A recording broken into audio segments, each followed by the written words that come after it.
जय श्री कुंज बिहारी की, जय श्री राधा प्यारी की। हरे कृष्णा कृष्णा कृष्णा हरे हरे, हरे रामा राम राम हरे हरे। भगवत रसिक चैनल में आप सभी का स्वागत है। हरि के प्यारे भक्तों, क्या आपने कभी सोचा है कि जनेऊ क्या है, इसे क्यों पहनना चाहिए और इसे पहनने से क्या होता है? तो आज इस वीडियो में हम जनेऊ का महत्व जानेंगे और अब से मैं अपनी हर वीडियो में आपके साथ एक विचार बांटूंगी, जिससे आपको भी कुछ सीखने को मिलेगा और मुझे भी वो विचार आप सबके साथ बांटने में अच्छा लगेगा। तो चलिए वीडियो को शुरू करते हैं। जनेऊ क्या है?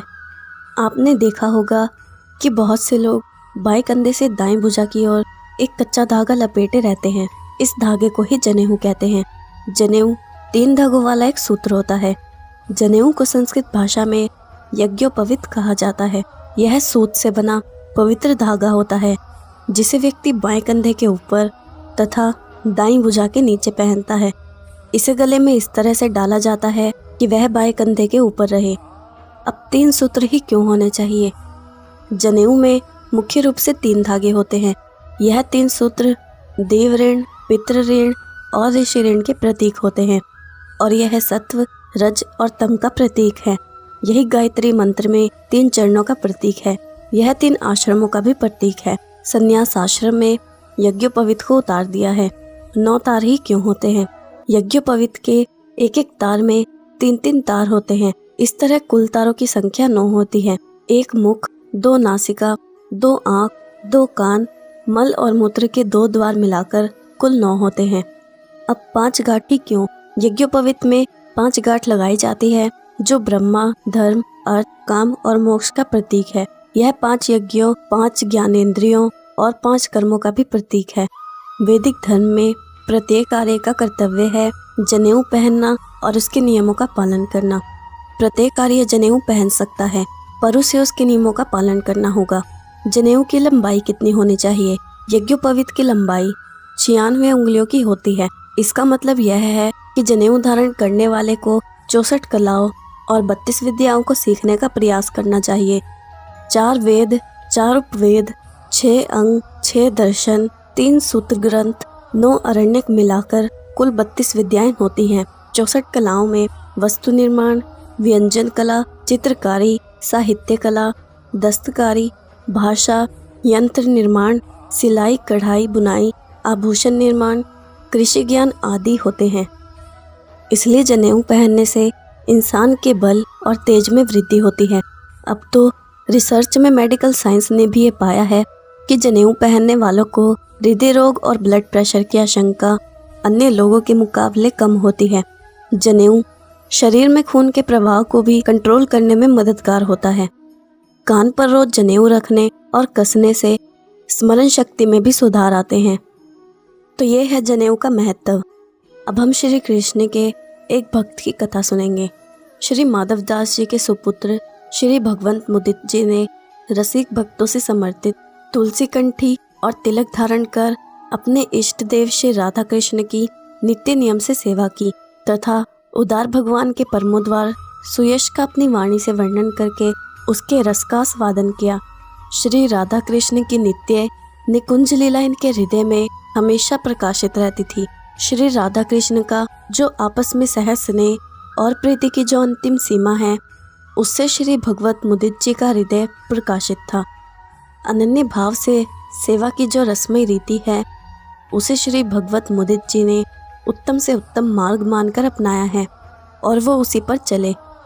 भक्ति से भिन्न भिन्न लौकिक वैदिक विधि निषदों का सहारा छोड़कर श्री भगवत मुदित जी का हृदय श्री राधा कृष्ण के परमानुराग में मगन रहता था। श्री भगवंत मुदित जी परम रसिक संत थे। जब भी कोई ब्राह्मण, गोसाई, साधु या गृहस्थ ब्रजवासी उनके पास जाता था, अन्न, धन, वस्त्र आदि देकर प्रसन्न करते थे, क्योंकि उनकी बुद्धि ब्रजवासियों के प्रेम में रम गई थी। श्री भगवत मुदित जी के गुरुदेव का नाम श्री हरिदास जी था और हरिदास जी श्री वृंदावन के ठाकुर गोविंद देव जी के मंदिर के अधिकारी थे।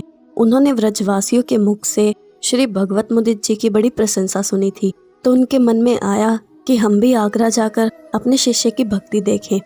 श्री भगवत मुदित जी ने सुना कि श्री गुरुदेव आ रहे हैं तो उन्हें बड़ी ही प्रसन्नता हुई और उन्होंने अपनी पत्नी से कहा कि हमें गुरु चरणों में क्या भेंट देनी चाहिए। तब उनकी पत्नी ने कहा, हम दोनों को एक एक धोती पहन लेनी चाहिए और शेष घर द्वार कोठार भंडार चल अचल संपत्ति श्री हरिदास जी को समर्पण कर देनी चाहिए और हम दोनों वृंदावन में चलकर भजन करें। तब अपनी पत्नी की ऐसी बात सुनकर श्री भगवत मुदित जी उस पर बहुत प्रसन्न हुए और बोले, सच्ची गुरु भक्ति करना तो कोई तुमसे सीखे, यह तुम्हारी संपत्ति हमको अत्यंत प्रिय लगी है। ऐसे कहते हुए उनके नेत्रों से आंसू बहने लगे। उनकी ये बातें श्री हरिदास जी उनके द्वार पर बैठे हुए सुन रहे थे और उन्होंने जान लिया कि सर्वस्व त्याग करके विरक्त बनना चाहते हैं, जिसका अभी योग नहीं है।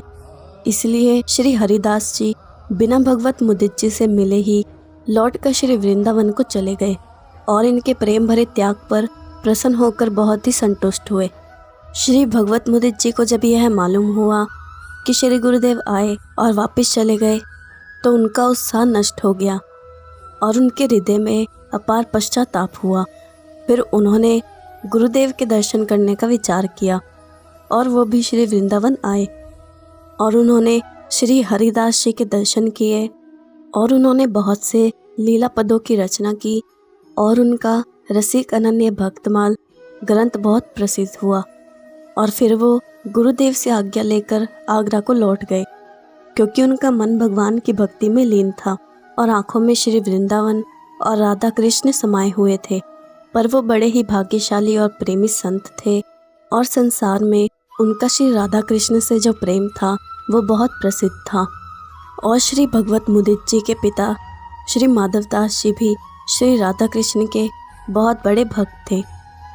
ओडिशा के पुरी में भगवान जगन्नाथ के एक भक्त रहते थे जिनका नाम था श्री माधवदास।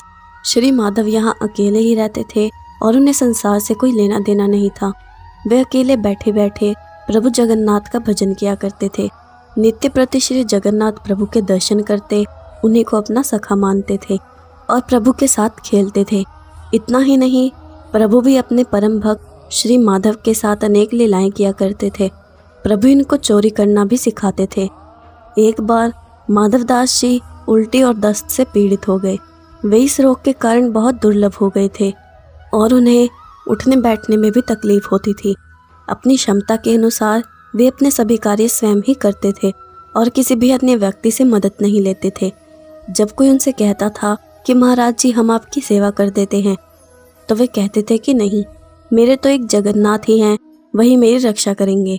ऐसी दशा में जब उनका रोग बढ़ गया तो वे उठने बैठने में पूरी तरह असमर्थ हो गए। तब श्री जगन्नाथ जी स्वयं सेवक बनकर उनके घर पहुंचे और माधवदास जी को कहा कि हम आपकी सेवा करना चाहते हैं। भक्तों के लिए आपने क्या नहीं किया, अब एक मौका अपने भक्त को अपनी सेवा करने का दीजिए। और क्योंकि उनका रोग इतना बढ़ गया था कि उन्हें पता भी नहीं चलता था कि वे कब मलमूत्र त्याग देते थे, जिसकी वजह से उनके वस्त्र गंदे हो जाते थे। उन वस्त्रों को भगवान जगन्नाथ स्वयं अपने हाथों से साफ करते थे। इतना ही नहीं, प्रभु उनके पूरे शरीर को भी साफ करते थे। प्रभु जगन्नाथ द्वारा की जाने वाली सेवा का अंदाजा इसी बात से लगा सकते हैं कि कोई अपना भी किसी की इतनी सेवा नहीं करता। जब माधवदास जी को होश आया तब उन्होंने तुरंत पहचान लिया कि यह तो मेरे प्रभु ही हैं। एक दिन श्री माधवदास जी ने प्रभु से पूछ ही लिया, प्रभु आप तो त्रिभुवन के मालिक हैं, परंतु आप मेरी सेवा कर रहे हो और अगर आप चाहते तो मेरा यह रोग भी दूर कर सकते थे। रोग दूर कर देते तो यह सब नहीं करना पड़ता। भक्त की बातें सुनकर प्रभु ने कहा, देखो माधव, मुझसे भक्तों का कष्ट नहीं सहा जाता, इसी कारण तुम्हारी सेवा मैंने स्वयं की। जो प्रारब्ध होता है उसे तो भोगना ही पड़ता है। अगर उसे काटोगे तो इस जन्म में नहीं, लेकिन उसे भोगने के लिए फिर तुम्हें अलग जन्म लेना पड़ेगा। और मैं नहीं चाहता कि मेरे भक्त को ज़रा से प्रारब्ध के कारण फिर अगला जन्म लेना पड़े, इसलिए मैंने तुम्हारी सेवा की। लेकिन अगर फिर भी तुम कह रहे हो तो मैं भक्त की बात भी नहीं टाल सकता। प्रभु जगन्नाथ अपने भक्तों के सहायक बन उन्हें प्रारब्ध के कष्टों से दूर कर देते हैं। प्रभु ने अपने भक्त माधव से कहा, अब तुम्हारे प्रारब्ध में 15 दिन का रोग और बचा है, इसलिए 15 दिन का रोग तुम मुझे दे दे। जिसके बाद प्रभु जगन्नाथ ने अपने भक्त माधव दास के बचे हुए 15 दिन का रोग स्वयं ले लिया। यही वजह है कि भगवान जगन्नाथ आज भी बीमार होते हैं। एक बार की बात है कि लोगों ने श्री माधव दास जी को बेसुध पाया और उन्हें लगा कि इनका अंतिम समय आ गया है। ऐसा जानकर लोग उन्हें पालकी में बिठाकर आगरा से श्री वृंदावन धाम को ले गए। जब आधी दूर आ गए थे तब श्री माधव दास जी को होश आया और उन्होंने दुखी होकर अपने लोगों से पूछा कि तुम मुझे कहाँ ले जा रहे हो। लोगों ने कहा, आप जिस श्री वृंदावन धाम का नित्य ध्यान किया करते हैं वहीं लेकर जा रहे हैं। यह सुनकर श्री माधव दास जी ने कहा कि अभी मैं वहाँ नहीं जा सकता, क्योंकि यह शरीर श्री वृंदावन जाने योग्य कदापि नहीं है। इसे जब वहाँ जलाया जाएगा तब इसमें से बड़ी भारी दुर्गंध निकलेगी, वह प्रियतमों को अच्छी नहीं लगेगी।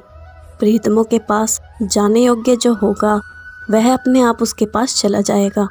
और उन्होंने वापस जाकर आगरा में ही अपना शरीर छोड़ा। अब मैं आपसे विदा लेती हूँ। आपको वीडियो कैसे लगी मुझे कमेंट में ज़रूर बताना, और अगर वीडियो पसंद आई हो तो इस वीडियो को लाइक और शेयर ज़रूर करना। जय श्री कुंज बिहारी की, जय श्री राधा प्यारी की। हरे कृष्णा कृष्णा कृष्णा हरे हरे, हरे रामा राम राम हरे हरे।